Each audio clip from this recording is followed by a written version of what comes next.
The Grand Canyon is a natural feat. The canyon is over a mile deep and 277 miles long. It brings in millions of visitors every year and has earned the title as one of the natural wonders of the world. Despite its fame and appreciation, there is still some mystery around its formation, especially about how it ended up taking the path that it did through the canyon. Scientists believe they may have found another piece to the puzzle in answering the question of how the Grand Canyon formed. Along with its formation, there's also rare weather phenomena that occur here, over 10,000 years of human civilization, and an ancient lake that may have shaped the canyon. The Grand Canyon was formed by the Colorado River over the course of 5 to 6 million years. As the tectonic plates shifted and the Colorado Plateau formed, volcanic activity also spiked in the area. This had a huge impact on the type of sediment that existed in the plateau, as canyon formation is heavily influenced by how easily water can erode the type of rock the land is made of. These volcanoes also created cracks in the land, giving small paths for water to travel. The Colorado Plateau is located in the southwest U.S. and covers parts of the Four Corners states. Here's a map that shows exactly where the plateau is. 40 to 70 million years ago, the Laramide orogeny event took place. This event created the Rocky Mountains and is the reason the western United States has so much volcanic activity. This is also the reason the region has many earthquakes, as the tectonic plates meeting created the San Andreas Fault Line in California. This tectonic plate movement also led to the Colorado Plateau being formed, which likely wouldn't have happened until later. This tectonic plate movement also led to the Colorado Plateau being formed. The Colorado Plateau formed with a very flat top, which means that when a river formed, it would erode and carve into the sediment, unlike a mountainous region, which would wind around the mountains and settle into low points. About 5.7 million years ago, there was a more dramatic shift, which caused the plateau to get 4,000 to 6,000 feet taller. The increased elevation meant the water had further to go before it reached the ocean, which meant it had more rock to cut through. When the water eroded the sediment, it revealed layers of limestones and sands and gravels.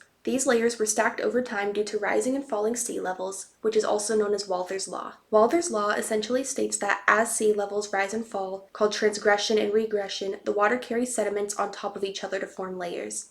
I'll put an image up to explain it. By looking at the facies, or the layers in the sediment, which you can see on the screen, geologists are able to see crucial information in knowing how canyons form. They can tell when the shore has moved in and out, how deep the water was, and how tectonic plates have moved in the past. Despite the information we do know, scientists still don't know exactly how the Grand Canyon formed. It's believed that the Colorado River formed a lake in northern Arizona around 6.6 million years ago. Scientists tested samples of zircon crystals using uranium-lead testing, which tests the decay of uranium turning into lead. Using this method, they can trace back where the crystals originated from, and they found samples from both the Betahoche Basin and Colorado River originated in the same place. There is also evidence of rippling in the layers of rock, suggesting that a river had emptied into standing water, such as a lake. There are many details that are still untested, but if this is true, it can explain where exactly the river flowed to get from western Colorado to where the canyon ends. The theory goes that the river may have carved the Grand Canyon after the Betahoche overfilled and started spilling over, diverting the river's path into the area the Grand Canyon formed. This overflow would form the Colorado River as we know it. The river started cutting through the rocks of what would become the canyon around 11 million years ago, and the river didn't exit the canyon until about 5.6 million years ago. While we know this, we don't really know what happened in that 5.4 million year period other than the erosion. While we know this, we don't really know what happened in that 5.4 million period other than the erosion. This period of time remains a mystery.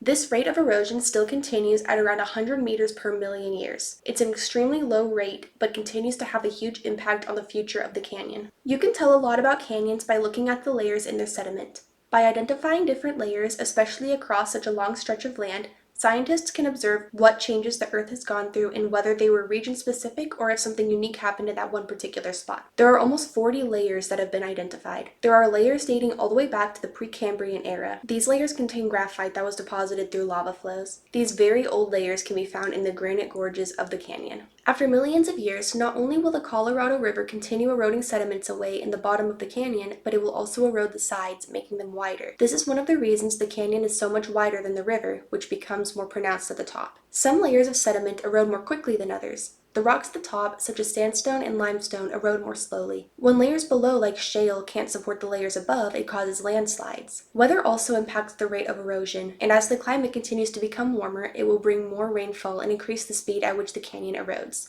This will make the canyon become more of a valley over time. This process would take millions of years, likely even longer than it took for the canyon to form in the first place. People have historically lived in the Grand Canyon. The oldest known evidence of human life in this region dates back to 13,000 years ago. If you hike through the canyon, you may see rock art done by Native Americans over 2,000 years ago. There have also been spearheads and hunting tools discovered there. There have also been small figurines of different animals, likely animals these peoples hunted during this time. Much of the Grand Canyon still belongs to the tribes that have historically lived here. I'll put a map of the different reservations that still call this land home and a map of where these tribes have historically lived. One of the tribes you likely recognize is the Navajo tribe. Their reservation is the largest of the 11 that exist in this area. They continue to have a deep connection with the Grand Canyon and even make money giving tours. The Grand Canyon occasionally experiences a rare weather phenomenon known as cloud inversion. This is when the canyon fills with a fog, making it look like the canyon is full of dense clouds. Partial inversions happen a few times a year, and total inversions are very rare. The image on screen is from a total inversion that took place in 2014. Cloud inversions occur when there is a layer of cool air sitting low to the ground and a layer of hot air sitting just on top of it. The hot air traps the cold air, preventing the two from mixing, and creates this cloud effect. It's basically the opposite version of what happens in the Earth's atmosphere when clouds form. While these are really cool, they can also bring down pollutants from the atmosphere, which can then affect local populations. There are many fault lines in the Grand Canyon. This region is known to have earthquakes, which are caused by tectonic plates moving against each other. These places where tectonic plates meet each other are called fault lines. This is why earthquakes occur along fault lines. One of the most well-known fault lines in this region is the Bright Angel Fault,